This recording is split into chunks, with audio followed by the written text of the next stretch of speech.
So this time, let's look at a different type of structure. This is a cantilevered structure. A cantilever is a structure that's supported only at one end. It's a fixed support and free to move at the other end.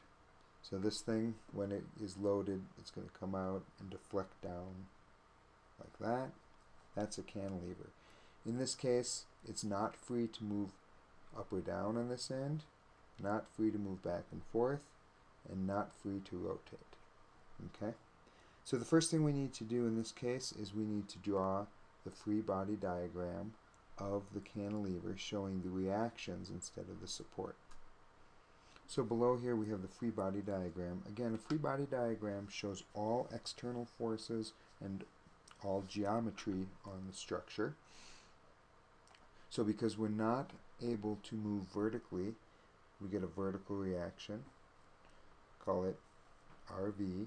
We're not able to move horizontally, so we get a horizontal reaction, call it RH. And we're not allowed to rotate at this end, so we get a moment reaction, call it RM. Okay, so that's a moment. So this one will have units of pound-feet. And now we just proceed the same way as we would proceed with the other beams. We use our three equations of equilibrium. Sum of the forces in the x direction equals 0, sum of the forces in the y direction equals 0, and the sum of the moments equals 0. Now the nice thing about this is, because we only have one vertical and one horizontal, it doesn't matter which way we solve these problems. And this will actually turn out relatively easy here. So let's just do it. Sum of the forces in the x direction equals 0 equals RH. RH equals 0 because we have no applied loads horizontally. Let's jump right to let's go do the sum of the forces in the y direction equals 0. Equals RV going up minus 300 pounds going down. That has to equal 0. So we can conclude from this that RV is equal to 300 pounds. This third equation is one that we haven't dealt with a concentrated moment like this yet, and this is sometimes difficult for students to grapple with because we don't multiply that by a distance. We just use it as it is. A lot of times I like to call this just M. Okay, that might make it easier to understand. So let's just call this one M. That way we're not confused, and we'll call it M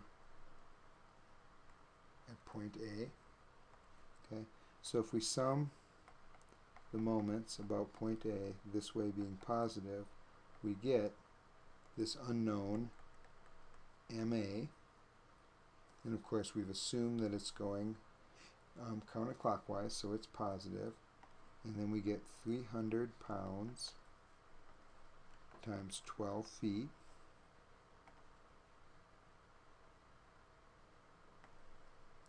about point A. It's spinning this way, which would be negative, and of course that has to equal 0.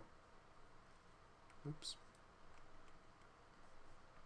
that's negative, so we get directly MA is equal to 3,600 pound-feet.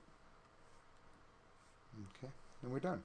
So solving the cantilevers is actually simpler because we don't have two vertical reactions. Now let's take this one step further. Let's take the same thing and say, okay, let's take into account the self-weight of the beam. So let's draw a new free body diagram here, and this time let's include a uniform load that represents the self-weight of the beam. And let's say this beam weighs 20 pounds per foot. Okay? So the first thing we need to do is get that 20 pounds per foot into a resultant so that it's easier to to grapple with. So let's do that. So the resultant of the 20 pounds per foot would be concentrated at its center. It would be 20 pounds per foot times 12 feet is equal to 240 pounds, and that would occur 6 feet from the left end. Okay? So basically what we've done is we've taken that uniform load, concentrated it all at the center, 6 feet from the left. And now we can go ahead and just solve our equations. Sum of the forces in the x equals 0. Sum of the forces in the y direction equals 0. And the sum of our moments equals 0. Once again, sum of the forces in the x direction equals 0 equals RH. So RH is equal to 0. This time, sum of the forces in the y direction, we have an additional 240 pounds. So we get RV going up minus 240 pounds minus 300 pounds. And RV is equal to 540 pounds. Okay? Now let's look at our sum of our moments. Again, let's look at the left end of the beam, and we get sum of the moments about point A equals 0, this way being positive. We get the moment, m, and again, we don't multiply that by any distance. M is m. Even if I was looking at the moment of that about this end of the beam, it would still just be m.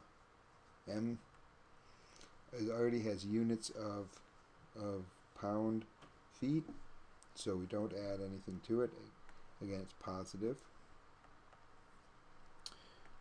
We get the 240 pounds.